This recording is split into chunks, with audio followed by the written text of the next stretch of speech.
Hey everybody, JCB here at The Awesomest. You're watching The Awesomest YouTube channel.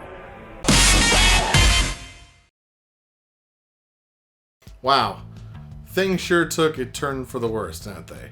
If you're watching this in the future, I'm recording it in July of 2020, just as California and many other states have gone back to being shut down after returning to a modified version of normal for about 2 full weeks.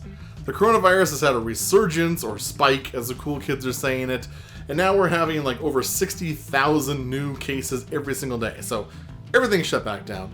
Southern California amusement parks like Disneyland, Magic Mountain didn't have a chance to reopen. And that's exactly the type of thing I was concerned about when I made my last video talking about my trip to Dollywood. Go ahead and roll that clip. And who's to say this window of opportunity where theme parks are reopening isn't about to slam shut again? I mean, a sudden spike in COVID-19 cases could cause states to start shutting back down. Things are even more uncertain now, and I don't know if I would have gone to Tennessee if things were spiking back then the way they are now. We left town for Tennessee back on June 21st, when things were looking relatively bright and optimistic. As I said, we went to Dollywood for our 5th wedding anniversary.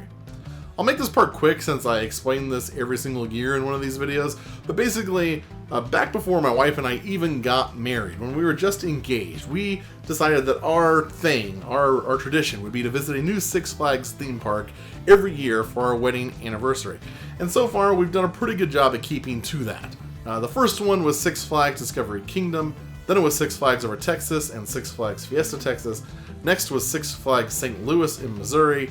And then last year, we had to kind of alter it slightly when flying to a new Six Flags park proved to be too expensive for us last year. So instead, we went up north to California's Great America in Northern California, which is kind of by Discovery Kingdom as part of the Cedar Fair chain of parks. While we were up there, we also went to Santa Cruz and we checked out Discovery Kingdom again to see what was new. But basically, when we were trying to decide what we were going to do this year for our trip, it was right when things were starting to barely reopen. And the things that had reopened officially, we'd already kind of done before. So as a compromise, we chose Dollywood. I shot over 264 video clips over the course of about 5 days travel this year using 2 cameras for a combined total of 63.3 gigabytes of footage. This year's series of videos will probably be edited down to about 4 or 5 individual episodes, depending on how it all shakes out. And if you guys are interested, I could also do like I did last year and upload sort of a leftovers video where it's all the footage I didn't use in this series. So if you're interested in seeing that, go ahead and leave a comment down below, #leftovers, and I'll get on that once this is all said and done. Anyway, with all that out of the way, let's jump right into day one. On day one, we left our home and got a ride from my parents to the Las Vegas airport, which is a huge help financially because the last time we parked our car at the airport for the duration of our trip, it ended up costing well over $200 just to park our car. So we're here at McCarran International Airport. I'm wearing my mask. You're going to see a lot of masks in this video. We are going to fly to Knoxville, Tennessee for the first leg of our journey. Very excited. Flying during COVID-19 is kind of odd. For starters, everything in the airport was closed at 9 p.m. except for one small convenience store, which was virtually empty. The airport itself was also pretty empty, even during what could be considered the peak of our now false reopening. Looks like most food places are closed for the evening. The city that never sleeps is in a coma. It is just after 9 p.m. and the airport is pretty dead. As you board the plane, if for some reason you're not yet wearing a mask, you are given one by the flight attendants before you're allowed to get on the plane. And you have to wear this mask during the entire duration of the flight, which actually wasn't that bad. I mean, flying is already so uncomfortable that I can't think of anything they could add to it that would make it any noticeably less comfortable than it already was.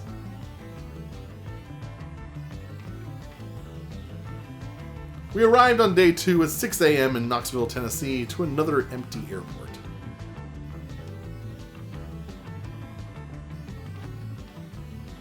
It's about 6:20 a.m. local time.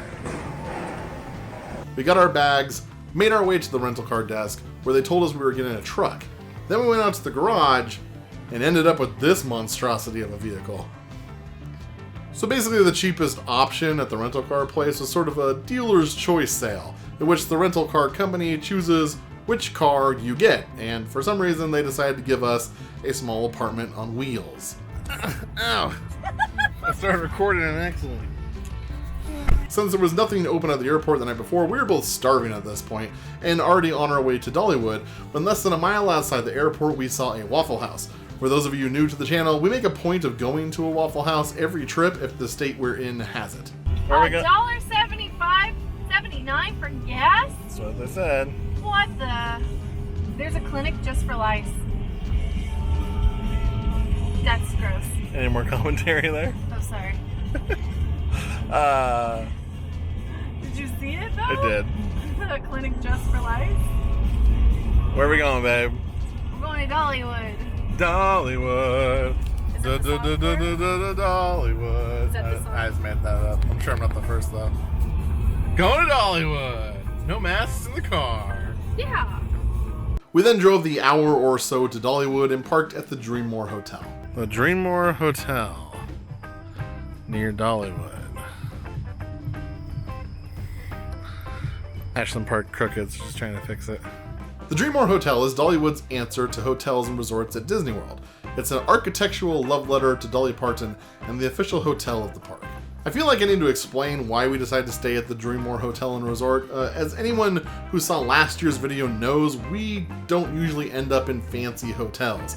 In fact, one of the reasons why we chose the Dreammore was because the hotel we ended up in last year was so incredibly bad, we knew the Dreammore would at least be pretty decent. And since we knew we'd be at Dollywood for at least 2 days, we checked their packages, and the Dreammore Hotel package was a pretty good deal. You get a night at the hotel, 2-day tickets to the park, 2 days worth of skip the line passes, free parking at the hotel, and free transportation to and from the park. By contrast, if we wanted to purchase all those things like individually, we would have saved about $50, but we'd also would have had to book a random hotel in the town of Pigeon Forge, which is a little drive away.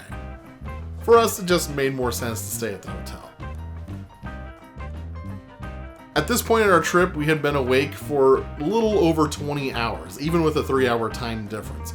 So when we arrived at the hotel, we were really hoping we could check in early and take a short nap before going into the park, but unfortunately, check-in time wasn't until 4 p.m., and it was just barely 10 a.m. when we arrived.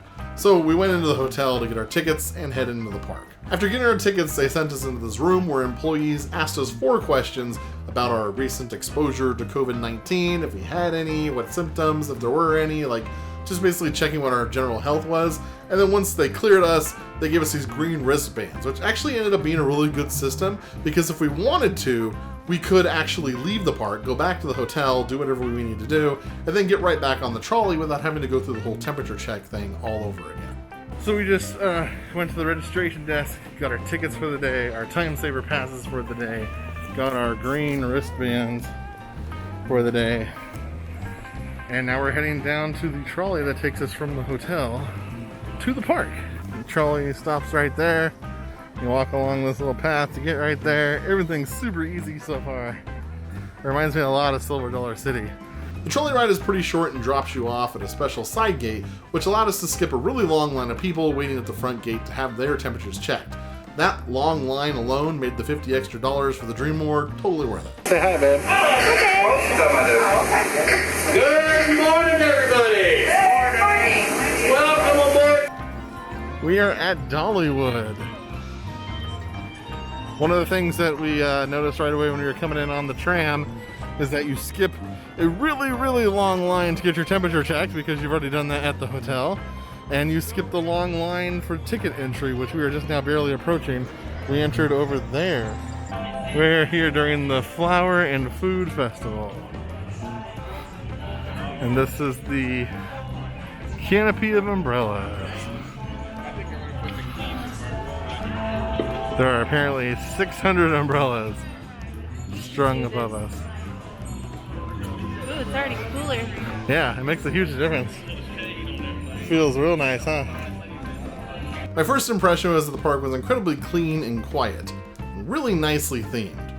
Our first ride on our list was a ride called Lightning Rod, located just to the right of the park entrance. It was highly recommended by all of you, but unfortunately, it was closed the entire day. Some of the pathways aren't super clear, like this Silver Dollar Mine path. Nice nod to their sister park, by the way. For those of you who didn't know, Dollywood is owned by the same people who own Silver Dollar City, and there's a lot of similarities between the two. We are here way too early. We got here right when it opened. None of the rides are running yet. For instance, this Roaring Rapids type ride. The water's not even flowing yet. Lightning Rod's not open yet. They're doing maintenance and they don't know when it will be open today. But we're gonna try to get on as soon as we can. We're just looking for something that's open at this point. This actually concerned me a little during the first 45 minutes of our first day at the park. We walked around pretty much the entire thing before we found anything to do. Almost all the rides weren't open yet, none of the food or drink stations were open at all. And don't get me wrong, it was nice to be able to kind of walk around and get our bearings without any pressure of getting on any specific ride, but it was really weird to be at a theme park and just wander around with no direction, despite how beautiful it was. The first ride we came across that was actually open was the last coaster on my list, Thunderhead. But before we can get on, we came across a similar phenomenon that we ran into at Silver Dollar City, and that is groups of people that are just stopped and clustered up in front of the entrance. It's weird how similar Silver Dollar City is to this park. So Thunderhead is a GCI wooden coaster similar to Apocalypse, and I know I make that comparison a lot, but this one really is. There's even a loading station fly-through midway through the layout.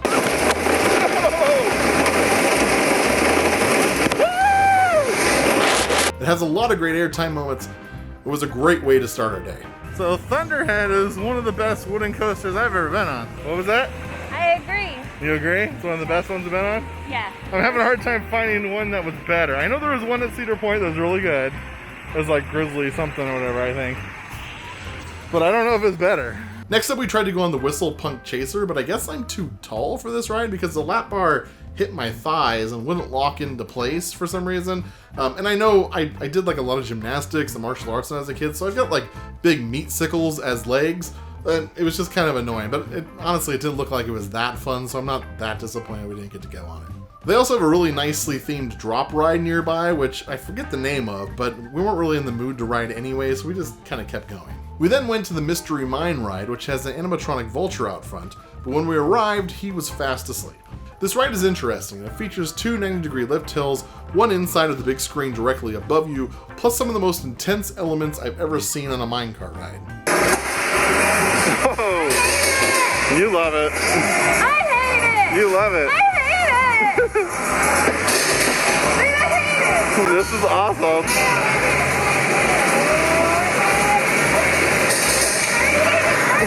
This is awesome. Yeah. That's awesome. Hate it. This is cool. Just keep your head back. Woo!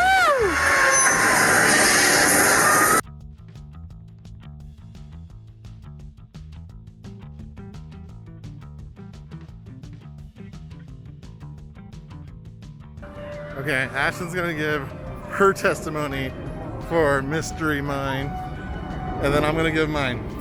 This ride is this park's Viper. I hate it. Worst ride ever. Cool elements. Slams your head all around, back and forth, side to side.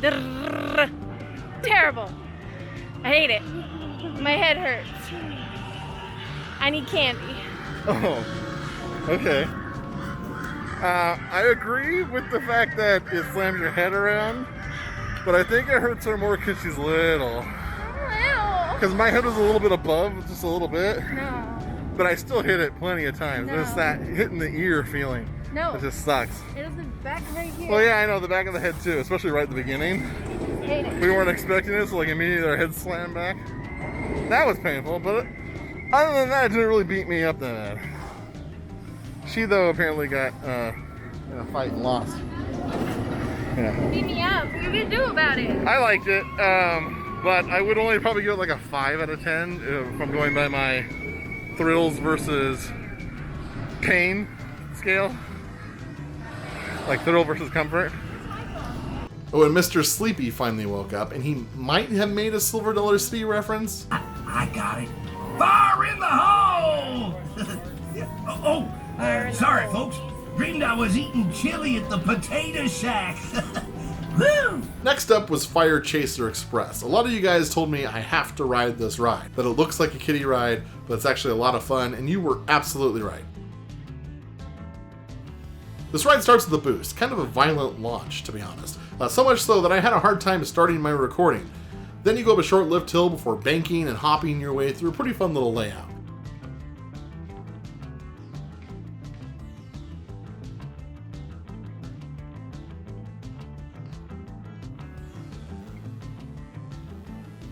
Then the magic happens. You pull into a dead end where a bunch of explosives catch fire and eventually explode, sending you racing backward, out the way you came in.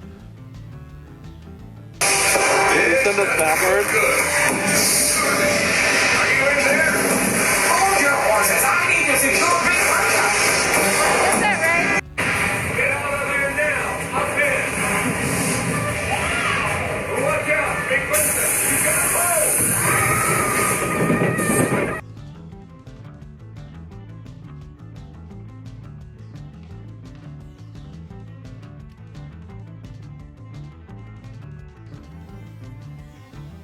Suddenly, you're back at the loading station.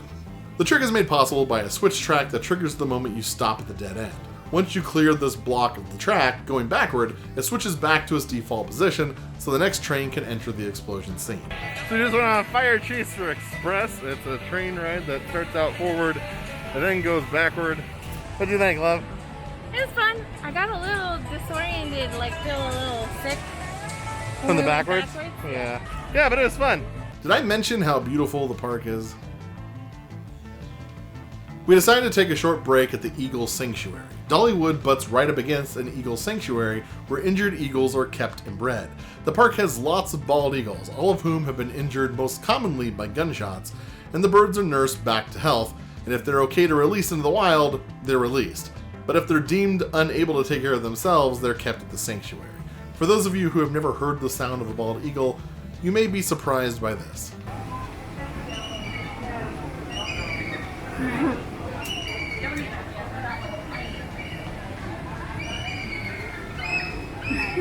Next we went on Blazing Fury, which is almost an exact duplicate of Silver Dollar City's Fire in the Hole, just without the bald knobber lore. It even had the flashlight standing in for a train, which is great. Next we went on Tenessee Tornado, and I guess my snap spectacles malfunctioned or something because I didn't get any on-ride footage of this ride somehow, which is a total bummer because there's this great part where we drop into a tunnel. It was amazing. There's also a fantastic view from the top of the lift hill of all the little houses on the mountains surrounding the park. Just fantastic. I highly recommend this ride. Very fun, a tiny bit rough, but nowhere near bad enough to avoid. So we just rode Tennessee Tornado. Cool drop. People who told me it's not as bad as Viper, you're right, it's not as bad as Viper. It was still a little rough though. There was like one loop for me that kind of like hurt. But she liked it. Yeah. Anyway, we've been up for about 24 hours now. Other than like 30 seconds of sleep here and there on the plane. So I think we're gonna call it a day for the rides. And we're gonna call to see if our room is ready for us. Because they said we could call and ask, and they could probably get us in a little early. So we're gonna do that. Before heading back to the hotel, we decided to look around at some of the shops and took in some sights. I know I keep saying that this park is beautiful, but Jesus Christ, it is. While we were shopping, we were keeping an eye out for Christmas tree ornaments because we have a tradition in our family where the only ornaments on our tree are specific to something important that happened in our lives. We don't have any generic balls or bells or any of that nonsense. All of our ornaments mean something. So every year, each individual member of my family buys an ornament that signifies something important that happened to them that year. And then we try to find one that kind of represents the year as a whole for the family to share. This year I chose as my personal ornament a wooden guitar from Dollywood that had the Dollywood logo on it, mainly because I feel like with the whole world shut down, there's probably not going to be much that I'm able to do that's going to be a bigger event than going to Tennessee and riding all these amazing rides at Dollywood. We then made our way to the Exit gift shop, which is very similar to the one at Silver Dollar City, and got back on the tram to the hotel, and it turns out we left at a good time. Not sure if you can see it, but it is now pouring down rain outside. As we were on the tram back to the hotel, the clouds started moving really fast, and it was pretty clear that something was happening. And then by the time we got up to our room, it was just pouring rain. Just absolutely pouring rain. After a 3-hour nap that felt way shorter, we went to dinner at the hotel's restaurant Song and Hearth, which was kind of disappointing. So it turns out the restaurant used to be a buffet, but since that whole genre of restaurant will probably never be a thing ever again, even after COVID-19 is no longer an issue, it's been converted to a more traditional family-style dining experience. However, the food is still very much buffet quality food, and I think that was the problem. The bread was good, with 3 different kinds of butter. The stone soup was the best thing they served us. The salad was alright, the fish was bad, the chicken was typical buffet fried chicken, the alcoholic drinks were pretty bad, but the iced tea was really good, and the banana pudding dessert was great. If it wasn't for Take Two, we'd never be here.